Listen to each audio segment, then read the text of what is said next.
Good morning. It's Wednesday, September the 7th. I'm Dr. Steve Stites, Chief Medical Officer at the University of Kansas Health System, and we're coming to you live from the Dolph Simons Jr. Family Broadcast Studio. Today is Show Me the Science.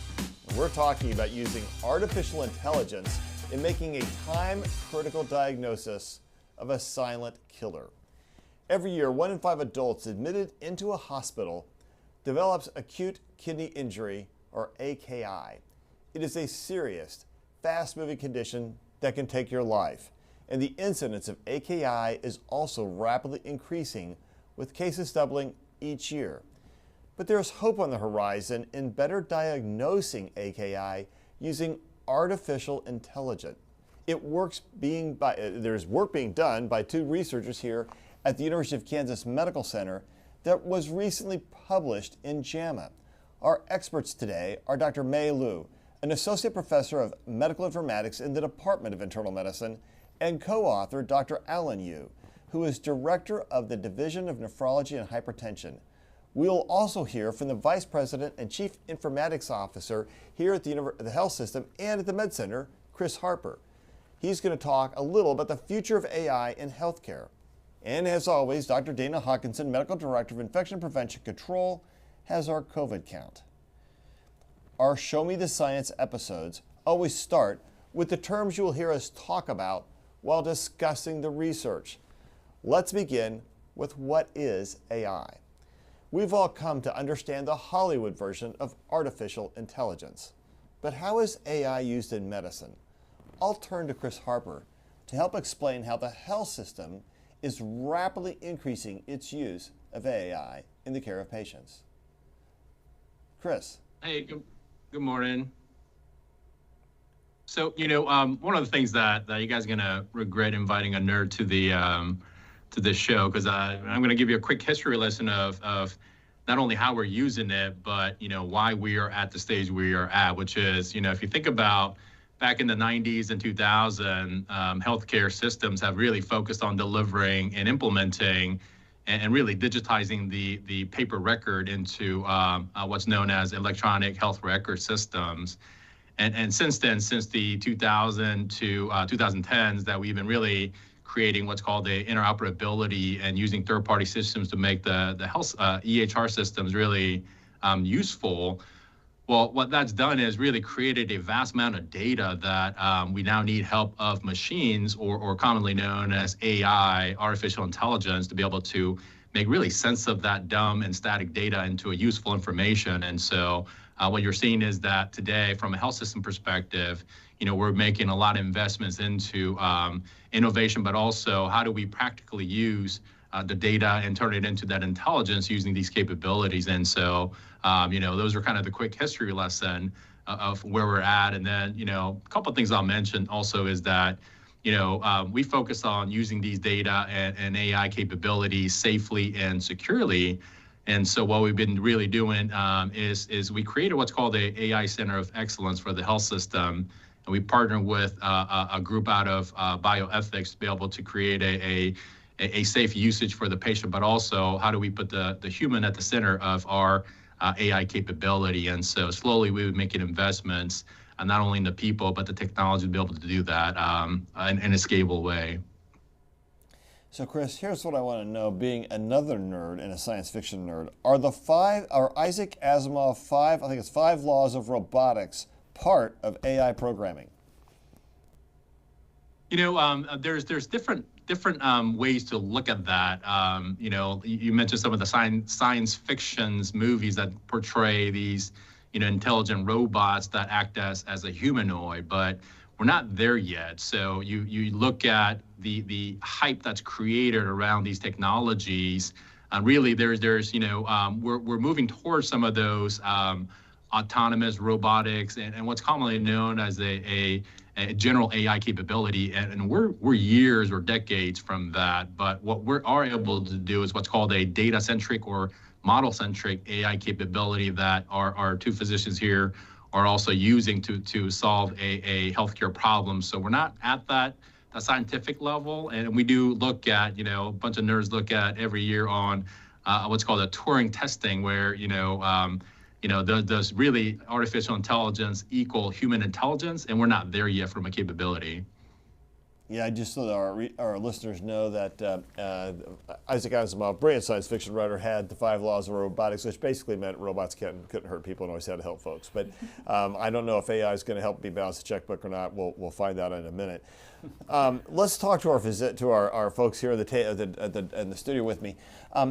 As regarding today's study, first of all, tell us what acute kidney injury really is, Alan. Sure, Steve. So acute kidney injury refers to a sudden onset of a decline in kidney function, usually over hours to days. It's usually caused by one of 3 things. Either there's a decrease in the blood supply to the kidney, usually caused by things like shock, direct toxic insult to the kidney from medications or procedures, or blockage to urine outflow from obstruction. It's essentially a plumbing problem. And because the kidney gets rid of fluid and toxins when that happens, fluid accumulates, particularly in the lungs. Toxins accumulate like potassium that can cause heart arrhythmias, and toxins can accumulate in other places like in the brain that can cloud one's thinking and cause what's called encephalopathy. And in the most severe cases, patients need to have dialysis, and these complications can greatly increase the risk of death. Yeah, as an ICU doctor for over a quarter century, I'll tell you, when your kidney function started going down, you knew you were in trouble. Mm-hmm. And so the whole goal, or one of the major goals of critical care and hospital care now, is to make sure we keep the kidneys healthy, because we know that when we don't, the risk of death and the risk of bad outcomes or prolonged recoveries goes up remarkably. And we try to do those things that are going to help take care of the kidney. So, absolutely. How is AI being used to help diagnose and prevent kidney injury? Well, currently there are kind of kidney AKI detection systems implemented in the hospital where you can it looks at the serum creatinine values and then can produce early warning signals in the electronic health record systems. So currently we are working on how to predict risk before the onset. Yeah. So essentially the creatinine is a measure in your serum, and there's other things we can measure in your blood that tell us the kidneys aren't as happy. And so the technology is trying to find that. And then does it tell the providers, the physicians, whoever, hey guys, you got a problem here, better start looking at this. Is that sort of the message? Yes, yes. All right, good. So I see the artificial intelligence here in the center of the table has helped to figure out what that might be. I don't know if that's a good thing. All right, the study refers to taking a personalized prediction approach. Now those are big terms, to help us with that. Using artificial intelligence to diagnose AKI. How does that differ from current predictive models used to develop who might develop kidney injury? So there's different kinds of predictive models, Alan. You're going to have to help us figure that out a little bit. Yeah. What does all that mean? To be honest, right now our predictive models are pretty crude, right? So yeah, as it's you just mentioned, me looking at the record into the labs and thinking, okay, things are going south. Yeah, so there are 2 ways of doing this. One is to look at this value of the serum creatinine, which the kidney normally gets rid of. And so when that number starts to go up, we know that acute kidney injury is happening. But the horse is already out of the barn by that time. Right. But we know there are certain patients that are at risk. Older patients, patients with obesity, diabetes, patients who get certain procedures like cardiac catheterization, certain medications, and so on. But that's a pretty blunt instrument. That covers a lot of patients in the hospital, of which only a minute proportion actually develop acute kidney injury. And so what we desperately need is a finer instrument to precisely determine which patients among those is going to get acute kidney injury. And so, what are the labs, or what are the signals that this artificial intelligence is looking at, Dr. Liu, besides creatinine, if that's not the right? Yeah. So in our model right now, we are including what it's actually looking at. In addition to the serum creatinine, it's also looking at all the other labs, all the vital signs. medications that the patient is taking, and also looking at what procedures patient has undergone during their stay at the hospital. So let's really take many it very broadly, right? Yes. This is how you teach us as residents, you're supposed to look at all these broad things, but as you get to be older, you only focus on a few things. But the AI is going to try and help you do that. Yes. It uses something called transfer learning. You're going to have to tell me what transfer learning is. What does that mean to personalized medicine? Yeah, so transfer learning is actually a new field of learning in machine learning. Its aim is to improve learning on a new task based on what the machine has learned from a related task. So for example, a machine can learn how to recognize a truck based on what the machine has learned from recognizing a car. So we utilize this same concept for AKI prediction. And it's important for personalized modeling because the conventional way of building a prediction model is to train your model using a particular population, data from a particular population. And then the model can be applied to the new patients. But for personalized prediction modeling, the difference is actually you're training a model dynamically for each individual patient coming into the hospital. So you are actually training the model based on similar patient data. And this reduces the number of samples you can feed into the model for training. So that will actually degrade the performance of machine learning because machine learning is data hungry. It needs a lot of data for training. So transfer learning in this sense mitigates the small sample size problem. Well, that sounds almost human because the machine's learning to do something that I didn't program it to do. How did it do that without being sentient? Mm-hmm. How did it do it without having a real state of consciousness, guys? Well, it learns from data that has similar characteristics, right? So it's looking at what is essential, what are the variables that's important for both tasks. So it's always correlating that stuff together, and then it says, these are the most important variables. Okay, well that's it. That's pretty cool. So your work's considered a cohort study. Can you define cohort study? Yeah, so cohort study is a form of a longitudinal observational study where you can define a cohort based on common characteristics, and then you cross-section as the across time intervals, right? So they can be prospective or retrospective or both. And our study is a retrospective cohort study where we define the cohort as an adult inpatient population, and then we extract the data from those patients during their stay and then train the model. So it's That's pretty cool. So cohort really just says we're studying this group of folks with some similar characteristics. In this case, they were hospitalized inpatients, and we're going to watch them over time. There will be different patients over different times, and you're trying to look for information that trains the machine on how to think. Yes. Okay. Harper, do you think I'm trainable?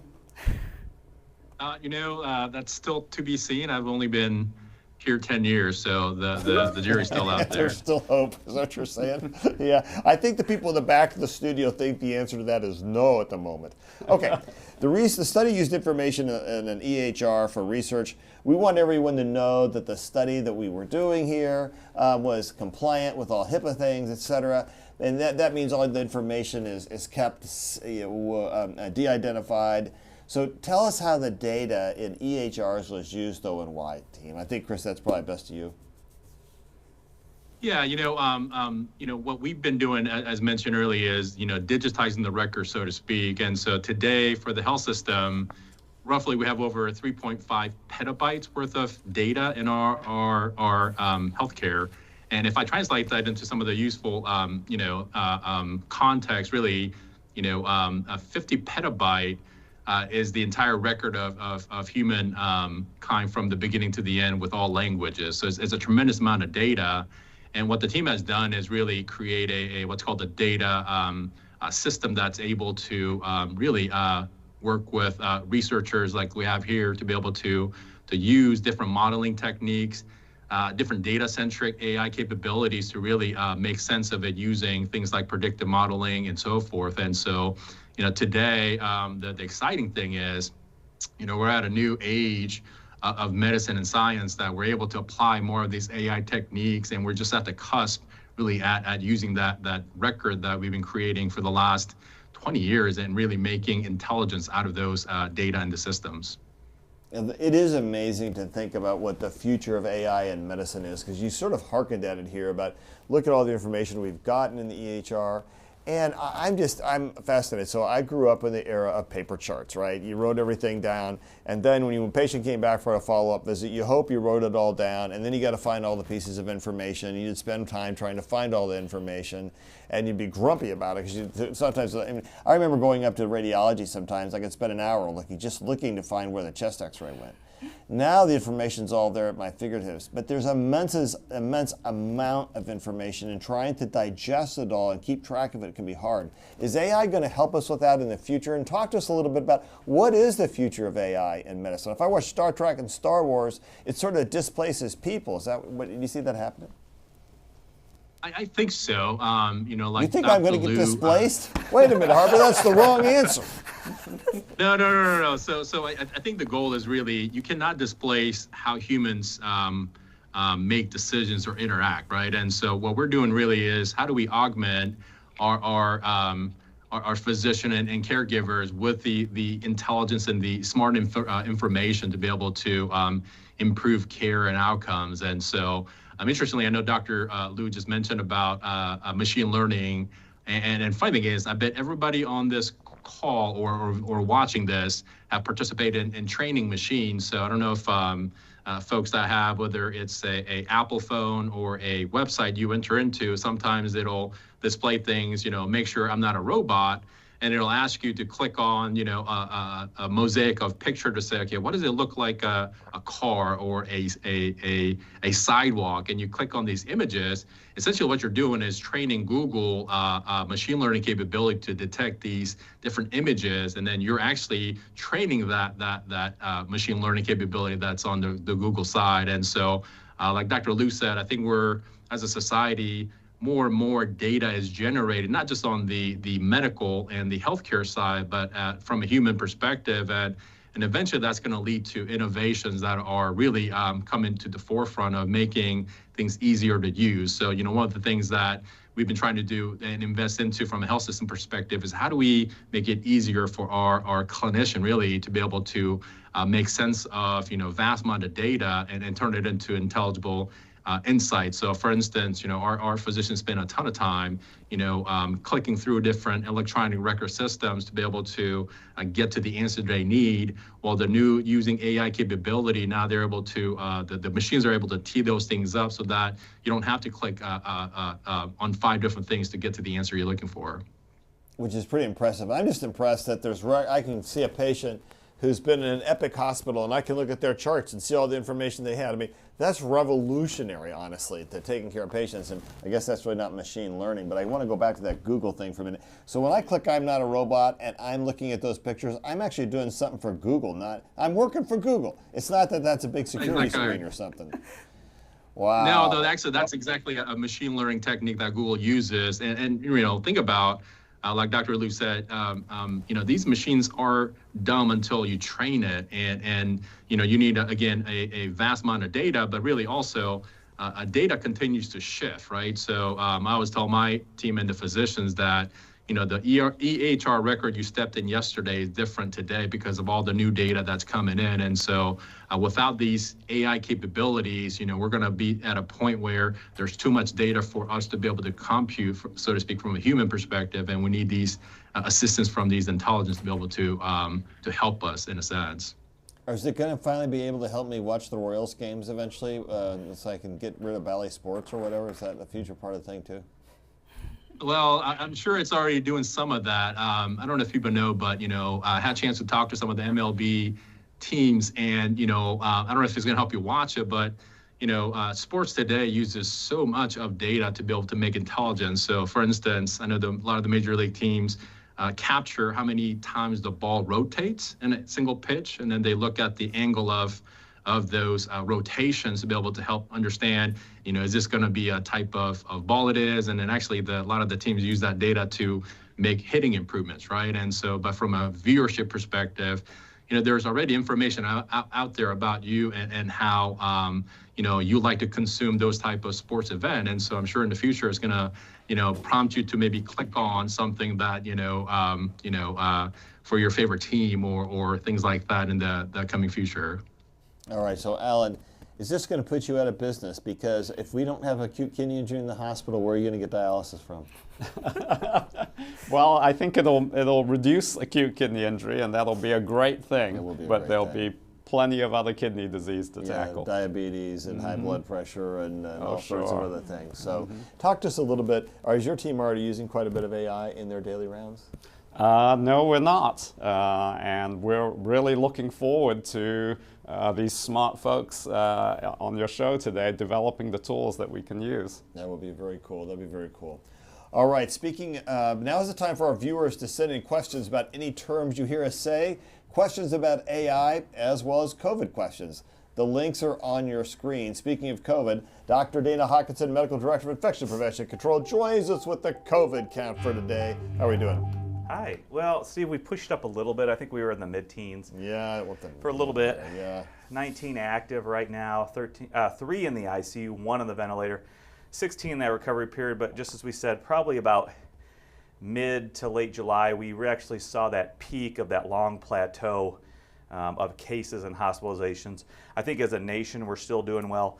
Hopefully, our numbers will start to decrease as well. Yeah, I think they're going to go back down because we're seeing that trend nationally, et cetera. And Yeah. Okay, so Hawk, big news coming out of the CDC yesterday, right? Yeah. Not only are they saying that you can't use the old boosters anymore, you got to now use the bivalent booster. Yeah. But now they're saying get your booster, and you're probably going to get it once a year, just Yeah. like the flu shot, unless things really change or unless you've got a lot of other health conditions. Yeah. What do you think? Yeah, so first of all, let's be clear. We still are using the monovalent, the first edition of the vaccines for those primary series. I think that's important Yep, for very everyone to important. understand. Good point. The bivalent, but that may change. I think it's going to be hard moving forward exactly what to predict. Number one, are you going to be infected once or twice a year? That's going to be a natural infection boost. What is your affinity for getting that booster? We know that, unfortunately, those people that were due for boosters who were in the hospital did not get them. And so I think there's just kind of a national fatigue about that as well. So we'll have to see. I mean, certainly we'll wait for those recommendations. But right now, really anybody 12 and over who received their last booster 2 months ago or their last dose 2 months ago is eligible at this point in time. We'll have to see moving forward exactly. But yeah, certainly they talked about just as a yearly flu vaccine, possible yearly coronavirus vaccine as well. And it may shift. There's also the thing with influenza. If you get your vaccine really early and there's another bump late in the spring, you can get another influenza vaccine. That's probably not going to be too different than what's going to end up with COVID. We've settled into this pattern where we're seeing COVID. The other thing the CDC cited is right now there's not another variant on the horizon. Yeah. And you're just kind of sitting back waiting. What does that mean? Why is there not another variant? Interestingly, I was talking to a friend of mine who's a transplant program director yesterday, and he was saying that at another hospital, and he was saying that, gosh, BA5 hasn't been as bad on the transplant population. So you wonder, okay, there's not another variant. Maybe I think BA5 is still bad in people who've never had it, but if you've got all the drugs, you got your vaccine instead, not as bad. We're only going to get a vaccination perhaps once a year. Is this good news? Is this kind of where we're going to land for an endemic time? Yeah, I think it's good news. I mean, obviously, less medicines, less vaccines as possible. However, we know the vaccines right now that we have are exceptionally well at protecting against disease. And we don't have a lot of history with that because the vaccines came out before we were born, so we don't understand the full impact of how much the vaccines have improved our daily life and our quality of life. But also understand that I think the best data that we have does show that really about that 6-month period after that last dose is when you have that higher risk, especially if you are in those higher risk categories such as age and other comorbidities. So I think we'll just have to kind of wait and see. But I think it is good news at this point in time. No other variants of concern on the horizon. The last few obviously have been those Omicron subvariant lineages. We'll have to wait and see what happens next. We know that the virus is constantly changing. So we'll kind of wait for that. And I think overall, yes, it has been good with the number of reported cases, but also those unreported cases that we have talked about. We haven't seen that huge surge in hospitalizations like we did in that early Delta and early Omicron period. Yeah, I like that. So we got a number of COVID-19 questions we were not able to get to on our show yesterday. The first comes from viewer Joellen. She wants you to help us clarify the guidelines for receiving the new COVID booster, because, and even since that question was submitted yesterday, they changed. So we sort of hit on it just a moment ago. Yeah, I mean, right now it's pretty simple. If you are 2 months out from your last dose, whether that's the primary series or your last booster, and you are 12 and over, it is recommended that you get this new bivalent booster, this updated booster, as we're seeing if you look on the CDC website. They refer to it as the updated booster. So. Yeah, and I think that's right. And I think what the CDC is trying to say to you, you pointed this out, COVID and vaccination fatigue.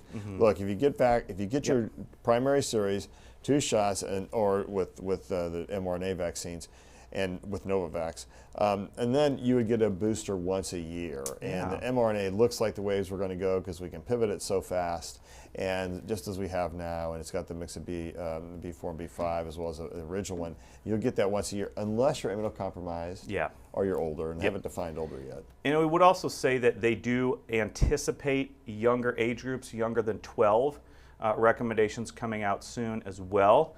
And also, if you your children were under 18, so in that 12 to 18 range, and they did get Moderna, it is okay to go ahead and get Pfizer for that new updated booster as well. Yeah, or flip-flop the other way, right? You can go either direction. And, yeah, it's just Moderna is only 18 and above, Pfizer's 12 and above. So you can mix and match. Yin Lang has 2 questions, and she asked about the safety of mixing the old generation and the next generation of vaccine. I think the old generation means what we've been using. The next generation is bivalent. No problem mixing those vaccines. No, absolutely not, and that's what we will be doing again. So, however, if you haven't been vaccinated yet, which I think there's probably not many people who want to get vaccinated who haven't been at this point in time, you will be getting that first generation. The boosters will be that for those booster, not primary series. But it's certainly okay to mix those. What is the safety? You know, we do believe the safety is going to be the same exact safety profile, and certainly the early data support that as the original vaccines. Will it be as efficacious? Well, certainly from antibody studies, it looks like the antibody titers are a little bit higher in the booster dosing. But overall, we have to remember that the vaccines we currently have, if you are up to date, continue to protect you from hospitalization, severe disease, and death very, very well. How much will this new booster affect that and improve those rates? It's difficult to say. We will be looking for that clinical data. But overall, if you remember, we've talked about B cells, antibodies, and T cells. Really, that part of our immune system that protects us from severe disease and death is really that T cell component of our immunity.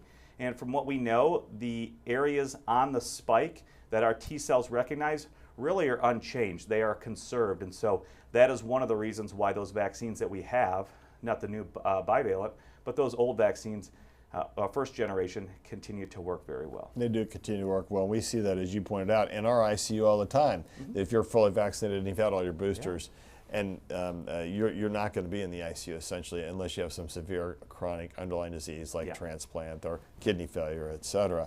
So the other thing I think to point out is that the early use authorization for the current monovalent boosters is ending. And now you'll only be able to get the bivalent boosters as a booster. You can get the monovalent ones for the original series. All right, so lots of good.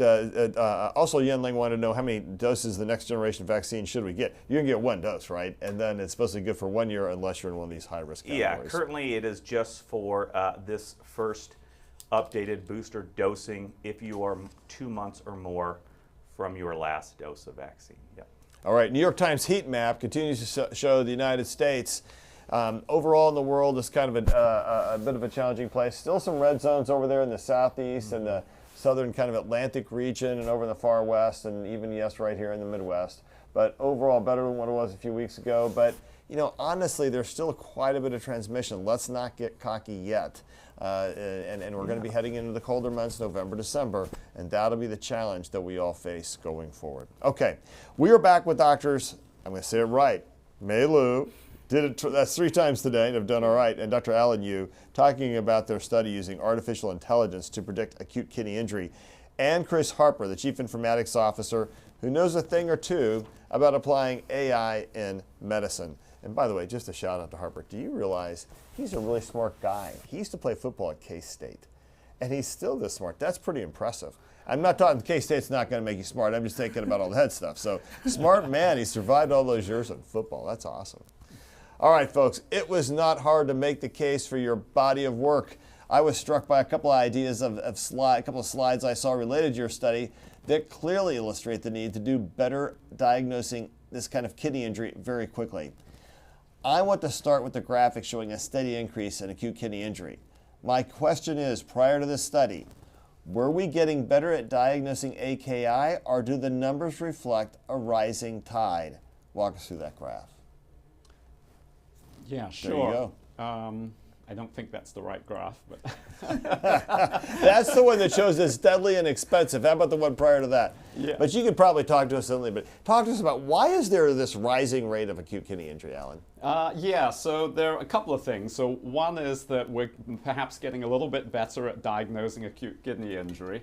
So there are data with diagnostic codes that show that. But there's also a real increase in acute kidney injury, and we know that because we can look in integrated healthcare systems where creatinine can be measured, or we can capture all the patients getting dialysis, and it's clearly going up quite fast. I think the data that was flashed up on the screen showed about a 50% increase over 6 years. Why is this happening? Well, I think there are a number of reasons. One is demographic. Our population's getting older, more obese, more diabetes, all risk factors. I think that we are doing more invasive, life-saving, but invasive procedures.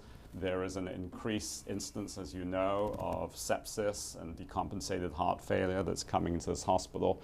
And we are having great advances in treatments of cancer.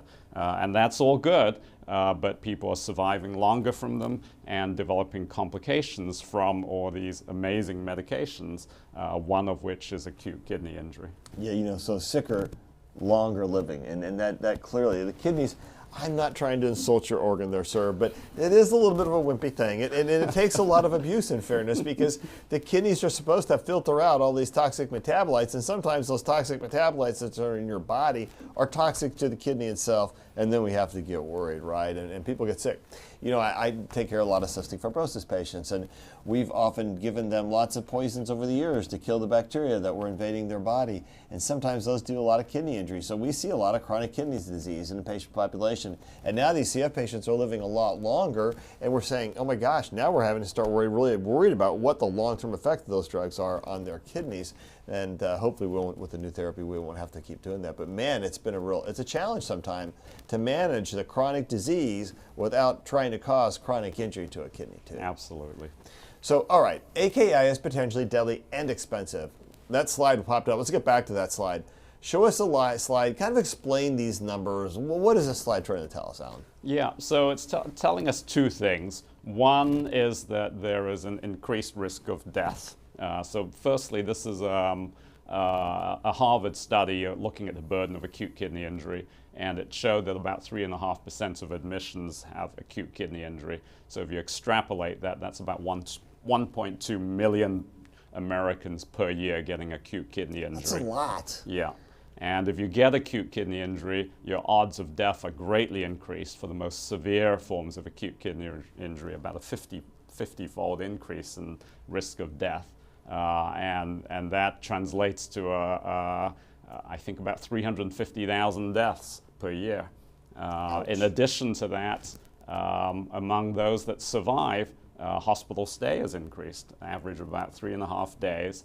And because of that, cost of admissions is increased, on average about $7,500 per admission, which doesn't sound like a lot, but if you multiply it by those patients, that's about $9 billion. That's a lot of money. So, Alan, can your kidneys recover from this injury? Can they get better?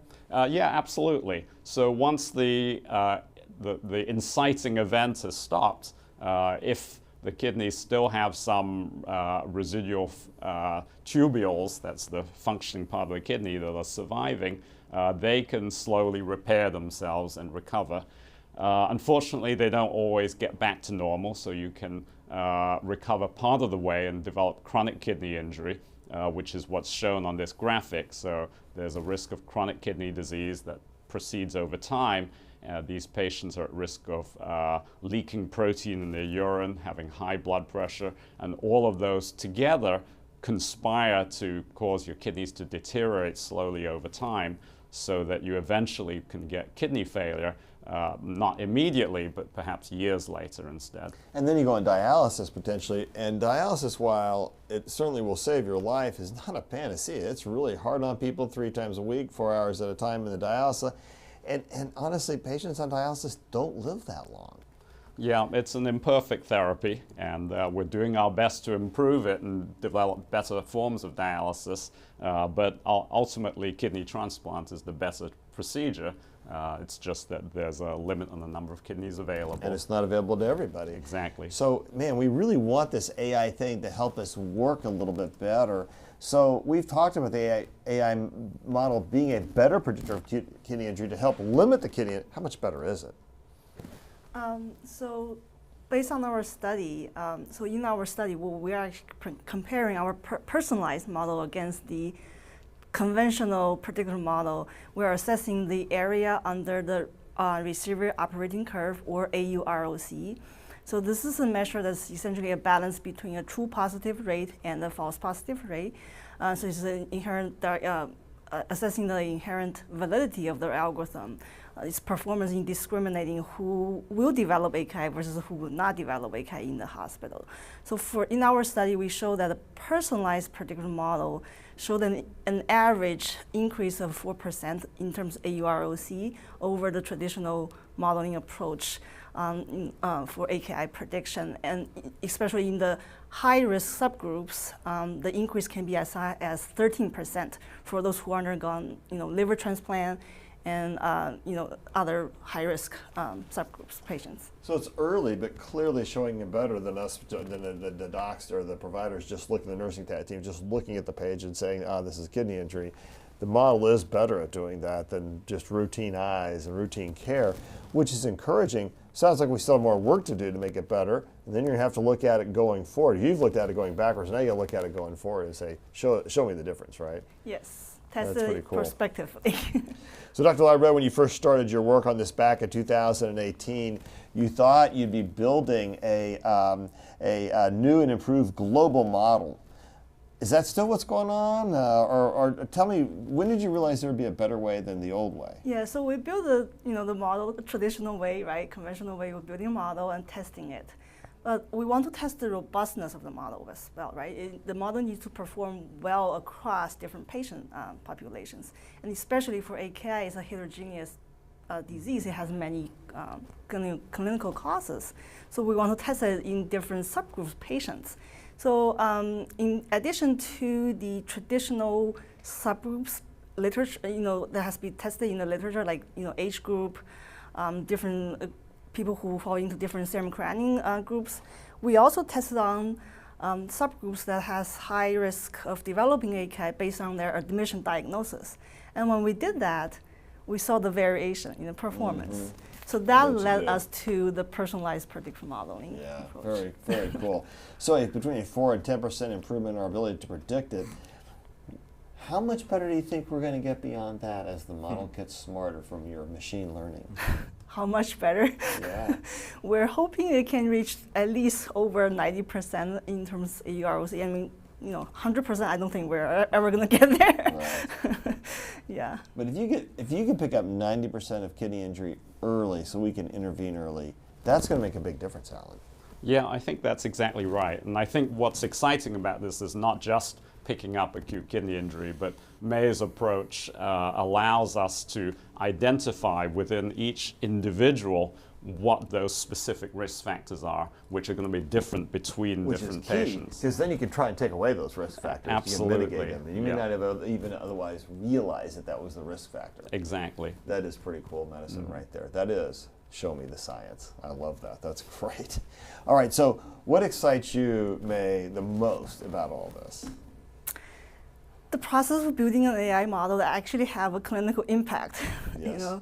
Yeah, because it's so exciting to see how AI is enabling us to see what we cannot see really in the massive data, right, with the human eyes. So it's usually exciting. After this, I want you to work with Hawkeye and try and figure out the same thing for risk of infection as opposed to risk of kidney injury. Because, Dana, that would be applicable in your world of work as well. What's the bad infection, what's not? Absolutely. I think going through those models, there's certainly things, large, broad strokes that we can look at, but certainly there's also those very intricate details for. Yeah, that is cool. I think some of the broad things, though, would be hand washing. Exposure, wearing your mask. Stuff. Yes. You mean the rules of infection control? Yes, Let's continue absolutely. to travel with you and keep you safe wherever you go. Alan, what excites you the most about all this AI future? Yeah, I think one thing that May didn't mention is that as opposed to the conventional AI, which is a sort of black box approach, she's actually developing an interpretable model. So we can actually look at these factors that she's identified and look for new things that might be causing acute kidney injury. And more importantly, combinations of things that we're doing that we would never be able to spot those patterns, but her model is able to spot new things that might be causing acute kidney injury. So May seems pretty young. I just want to say that getting published in the Journal of the American Medical Association, JAMA, that's a pretty darn big deal. That's one of the top flight journals in the U.S. It certainly is, and it's a first for me too. So I'm Excellent. delighted to be a co-author on it. Excellent. Okay, Chris, what excites you the most about the future of AI? What excites me the most is, the vast amount of available data that we can now provide to our researchers. So one of the projects we're working on actually with our research informatics team is, through our EMR and different technology vendor, we're able to provide a greater amount of data. So if you think about it as a health system, we see, have about, 1 million to 2 encounters every year. Well, for now, we're working on a project that'll provide 5.7 billion encounters for the research teams to be able to access. And so that excites me. And then maybe the second thing that really excites me the most is the advancement and innovation that's happening in this kind of AI space. As mentioned, we've really been kind of ramping up this AI technology innovation in the last 10 years. And what you're going to see is we talked about transfer learning and different techniques in training models to be smarter. But we are working towards a broader AI capabilities that so what's commonly known as a physics-informed AI. So what that means is today we're limited in what's called a deep learning, where AI can really be useful in a set of rules, right? So the thing that really made the headlines in the last 5 years is, AI beating Jeopardy contestants, or, AI beating masters in a game, what's called the Go game. And, really, if you think about, machines are really good at learning something deep, but if the real world scenarios that introduces different variables of rules, then it has a hard time. But there's actually techniques and innovation now being applied to be able to do that more efficiently. Like I said, we're still about a decade or more away from that, but as the innovation comes to AI forefront, that I can see really helping our patients and our researchers and providers do their job much more easier to help patients. That is cool. Maybe it'll be able to help me do a better job of catching fish when I'm down at the River Life Farm, my favorite place in southern Missouri. Hey, Alexis Dale Sid. Oh my gosh, what did I just say? Do we have any reporter questions out there today? Not hearing any. Okay, so we've been talking a long time, Alexis. I bet there's some questions now from the community. We have a lot of questions coming in about AI and also about COVID. The first one is about AI. It comes from Jean. Jean wants to know, are Alexa and Siri classified as artificial intelligence? Okay. Is Siri and Alexis, what do you think? Yes. Yeah, so Yes? it's a form of speech recognition systems. All right. I see Harper shaking his head. I think Siri thinks I'm a dummy sometimes. I don't enunciate. She can't figure out what I just said, but is there hope? Yeah, no. Siri and Alexa is considered a part of AI capability. There's different techniques like, machine learning or image recognition. So that's the other one that has been advancing quite a bit, is with the vast amount of uses of camera in our daily lives.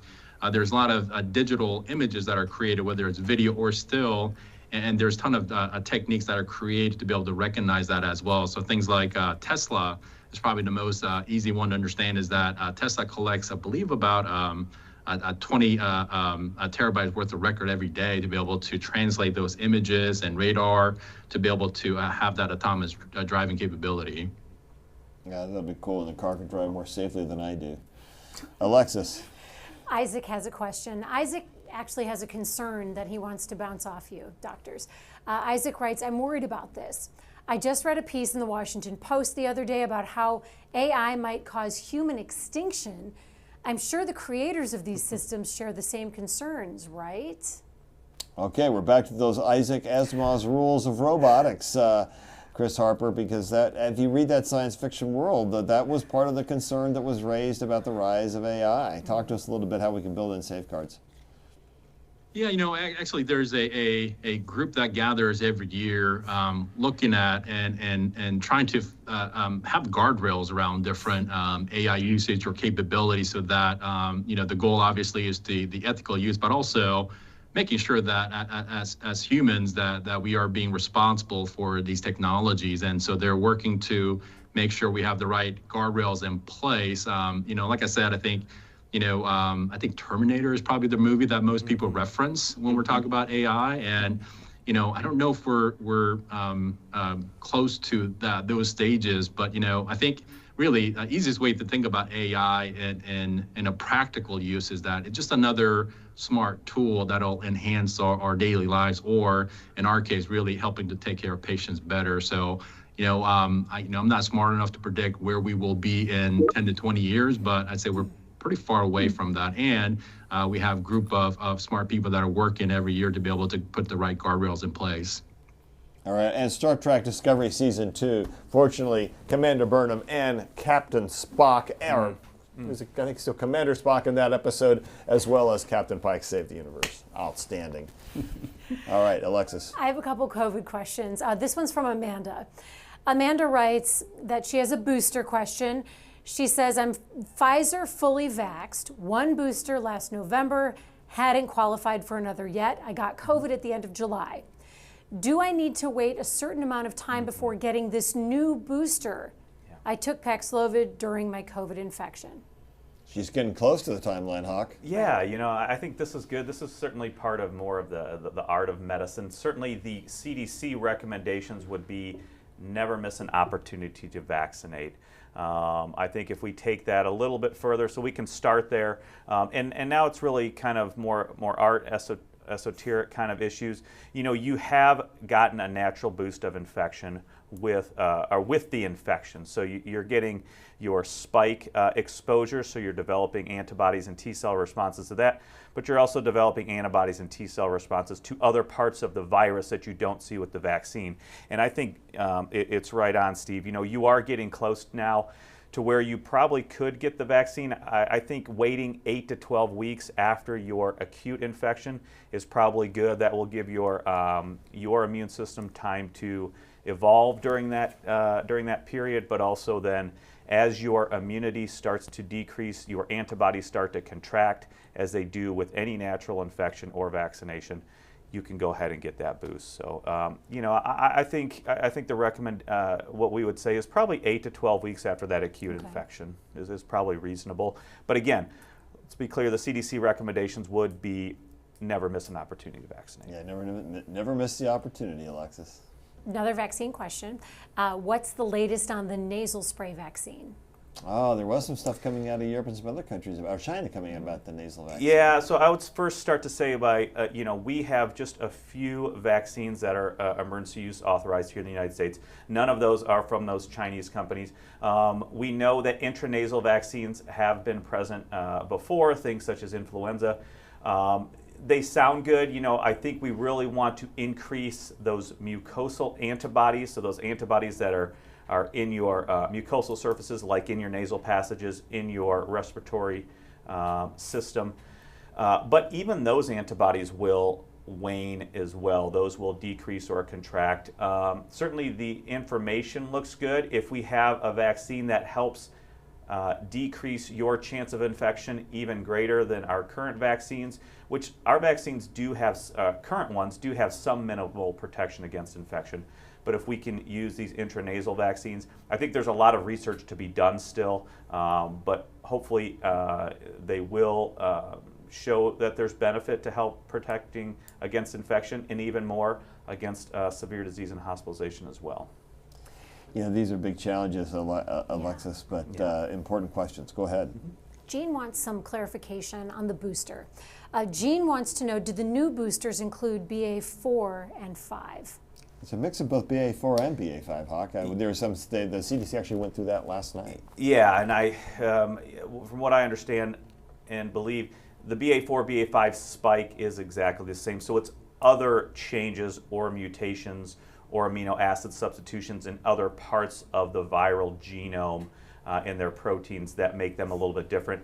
But the spikes are the same, and so that's what the bivalent includes. It includes that first ancestral Wuhan isolate spike, which again we know has caused very good immunity when given in the vaccine, very safe immunity. And it has that BA4, BA5 spike as well. All right, 2 more questions, Alexis. Okay, 2 more questions, and then we have a lot more, so we're going to try to hang on to those and then answer questions if we don't get to you in our future broadcast. But let's get to this one from Catherine K. Kelly Jackson. She would like to know, are they looking to combine flu and COVID into one shot, and then with the CDC annual shot recommendation? Yeah, well, when the CDC is saying you can get both shots at the same time, but Hawkeye, they haven't combined the 2 shots yet. I'm not sure that that's going to happen right away. Yeah, I think I agree with you. Probably not happen right away. I think even since last year, they were looking for ways, especially with this platform of the mRNA, being able to give those other components of other diseases. We know that vaccines with multi-components, so against different diseases, we do have those already on different platforms. I know they are certainly looking to do that, and there are experiments and trials underway with, say, for instance, influenza and SARS-CoV-2 as well. But I think it's very early stages. Yeah, and you know, even that would be like the measles mumps rubella vaccine or DBT, things like that, but we're not there yet. Yeah. Yep. Alexis. We have time for one more. We're going to squeeze in this question from Yan Liang. Yan wants to know, 1, is it safe to get the mix of old generation vaccines and next generation vaccines? Can you mix them? And then what's the efficacy and how many doses of the next generation vaccine should we get? Yeah, I think we tried to tackle this question a little earlier, but the bottom line is it's clearly safe to mix them. We're not worried about that at all. Yeah. Because remember, it's just adding another spike variation. And if you think about that, that's what we do with influenza vaccinations all the time. So not worried about that. Yeah. And Hawkeye, it's 1 shot of the new vaccine. That's not 2 or 3. Correct. At this point in time, it's the recommendation for that 1 booster. Yeah. And we don't have that much real-world efficacy data in humans about that yet. The mice data looked really strong, but remember that's also true about influenza shots every year when we give those things. So the thing that could affect the outcomes the most is if there's another variant where the spikes changed a lot. We don't see that in the horizon right now, which is why they settled on the B4, B5. Okay.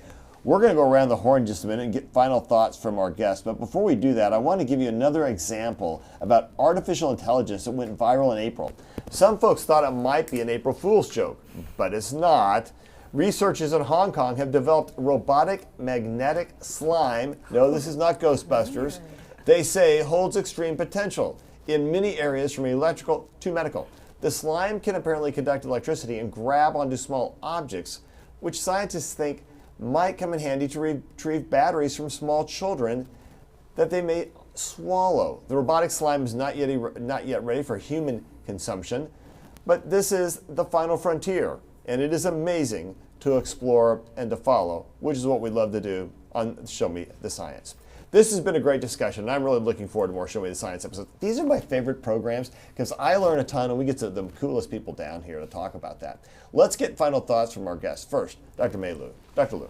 So I think there are definitely pros and cons to AI, like everything else, but I'm really looking forward to its good use in medicine to finally improve patient outcomes. Yeah, I think that is so cool. Dr. Alan Yu. Dr. Alan Yu. Thanks for having me on the show, Steve. As a clinician, it's always fun to have smart people bringing in new technologies to apply to clinical medicine. It's really thrilling. It is a thrill, and to be able to work in a place that does that, that's like just kind of this mental high all the time. Dana Hawkinson. Yeah, again, I think a lot of good information coming out, a lot of good questions about the boosters. You know, again, it's fairly simple. If you are 12 and over and you are 2 months out from your last dose of vaccine, you are able to get that updated booster. I think those questions are good about recent infection because we know there has been so many recent infections around our community. So we will keep answering those questions and keep up to date with the latest information about boosters. And here at the health system, we should be getting our first shipment of the updated boosters on September 14th, so we will be able to give those out at that point. They're starting to ship, and we believe we're going to have, I just learned yesterday, it's like we're going to get 2,000 doses, followed 3,000 doses, followed by a bunch more right after that, so we're going to have plenty of vaccination. So we'll CVS, Walgreens, and all those places you've been getting vaccinated so far. My final thought for the day is this. I am going to come back next week, studio crew, remember this. We're going to show the robotic laws from Isaac Asimov. That's cool stuff about AI. You know, we can always be afraid of new things, but we remember we're the drivers of the new things. We just got to get it right, and we can do that. Because every time we advance science and we save lives and we can cure something like prevent acute kidney injury, we have made the quality of life so much better. Just as vaccination has made the quality of life so much better for so many folks, as have Paxlovid, as have all the treatments, as do the rules of infection prevention and control.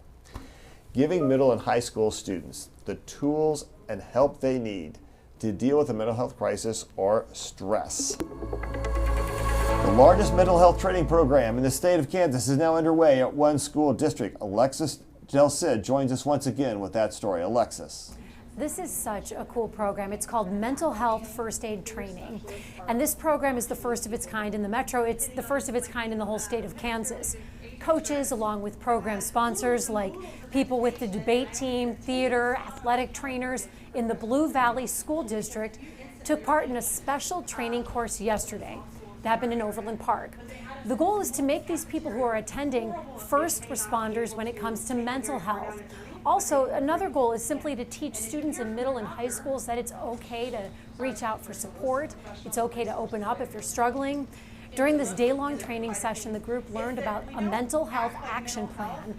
And this is the plan that includes training these staff members to know, one, how to help a student who needs assistance with their mental health, but also give them the tools so they can refer a child or a teen who needs help with whatever resources are available. The creator of the plan, Caitlin True, says many people might not realize the stresses that teens deal with every day. It's constant. Stressors can include social media, that is a huge one, and also simply trying to live up to other people's expectations. I know I experience stress with classes and performing well on tests, so there's anxiety to be, a high performer in school. There is the stress surrounding being a performer on the field. Let's say a kid was really successful as a freshman and a sophomore, and as we all grow, our body develops and changes, and they might not be as successful, and so there's that pressure. The district has done mental health training before this, but really nothing to this extent.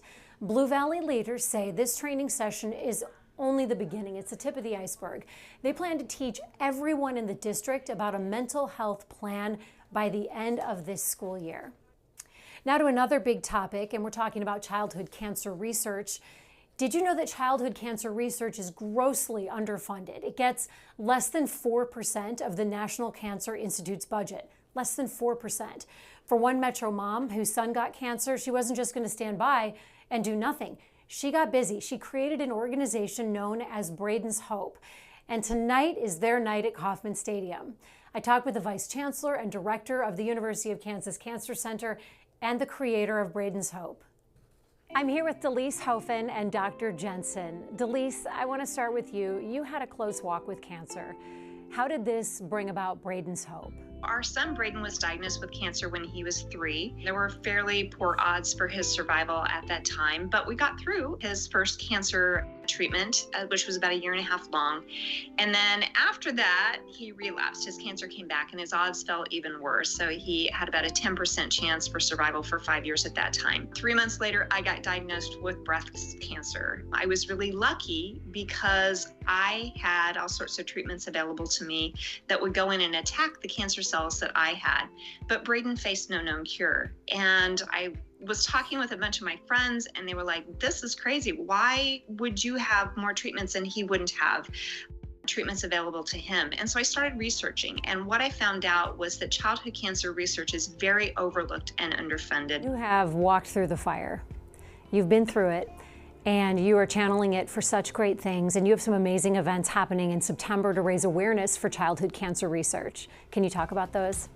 Tonight on the 7th of September, we actually have a Royals for a Cause game that is a childhood cancer awareness game, and it's going to be amazing. We're trying to gold out Kaufman Stadium, bring as many people as we can. There'll be a lot of kids there that have fought cancer, and it'll be a really special night. Then the 18th of September, we have our 5K, 10K that will be at Corporate Woods. We're excited about that. It's called Hope on the Hill.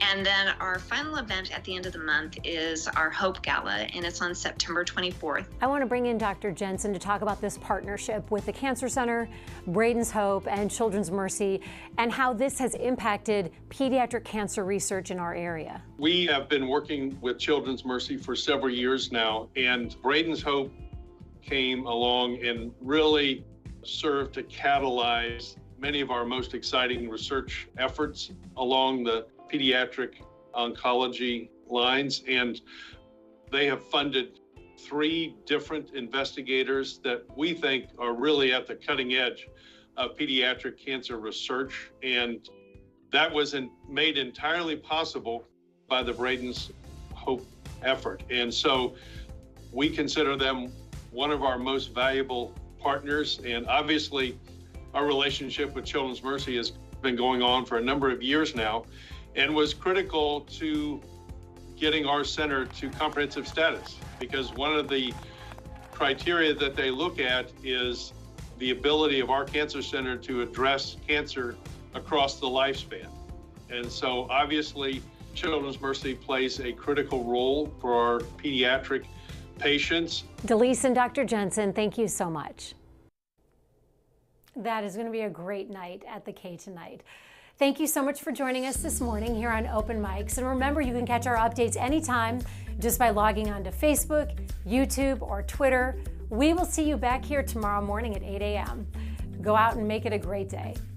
Coming up tomorrow on the Morning Medical Update. You don't think of puppy kisses and wagging tails as medicine, but it can be. I'm Jessica Lovell. Studies show Fido isn't just a distraction for patients in pain, but a way to ease stress and lower blood pressure. We'll take you inside the hospital's pet therapy program, Thursday at 8. Coming up Thursday on All Things Heart. I remember getting into the back of the ambulance, and that was it.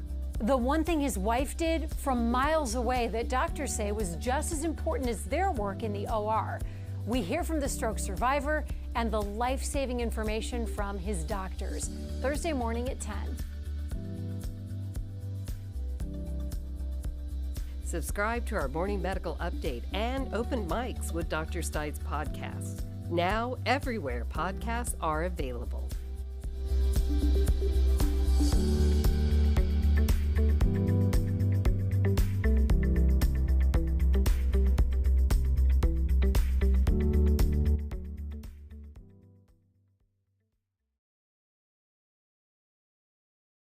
Yep. Thank you, guys.